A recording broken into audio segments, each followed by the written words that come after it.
Singapore Prime Minister Hsien Loong has had a very busy schedule during his official working visit to Washington, D.C. this week, meeting U.S. President Donald Trump, National Security Advisor H.R. McMaster, White House officials and cabinet secretaries, but Mr. Lee found time to see the sights during what he described as a short break in his schedule, dropping by the National Air and Space Museum on Wednesday morning, October 25. The museum holds the world's largest collection of aircraft and spacecraft, and even has the original plane built by the Wright brothers. Mr. Lee wrote in a Facebook post.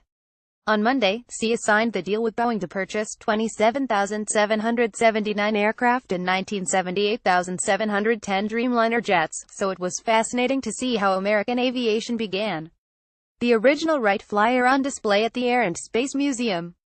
Photo Hsien. Soon Mr. Lee shared photos from his tour of the museum, including one of a lunar module that was used for ground testing before the successful moon landing in 1969, as well as the Apollo-Soyuz test project, a joint venture that marked a thaw in the Cold War between both the U.S. and Soviet Union. The Apollo-Soyuz test project. Photo Hsien Loong. Facebook. He also ran into a family visiting Washington, D.C. from Singapore. Mr. Lee with the Yo family, visiting from Singapore.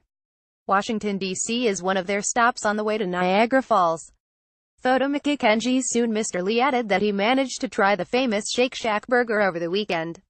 He and his wife were accompanied by Singapore's ambassador to the United States, Mr. Ashok Kumar Mirpuri. "My children told me I had to do it," Mr. Lee had said of his visit to Shake Shack when asked at the Economic Club of Washington, D.C. on Monday about his plans for sightseeing.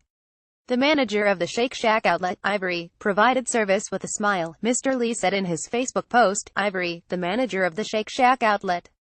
Photo Hsien Loong. Facebook. Mr. Lee's visit will conclude on October 26. Mr. Lee and Mr. Trump issued a joint statement on Tuesday, reaffirming the two countries' strong and enduring partnership, especially in the economic, defense, security, and people-to-people spheres. Mr. Lee will have a dialogue at the Council on Foreign Relations on Wednesday.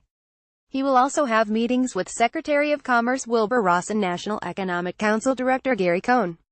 Mr. Lee is scheduled to meet key congressional leaders, including Speaker of the House of Representatives Paul Ryan, Senate Armed Services Committee Chairman John McCain, Senate Foreign Relations Committee Chairman Bob Corker, and Senate Foreign Relations Committee Ranking Member Ben Cardin, and Minority Leader of the House of Representatives Nancy Pelosi.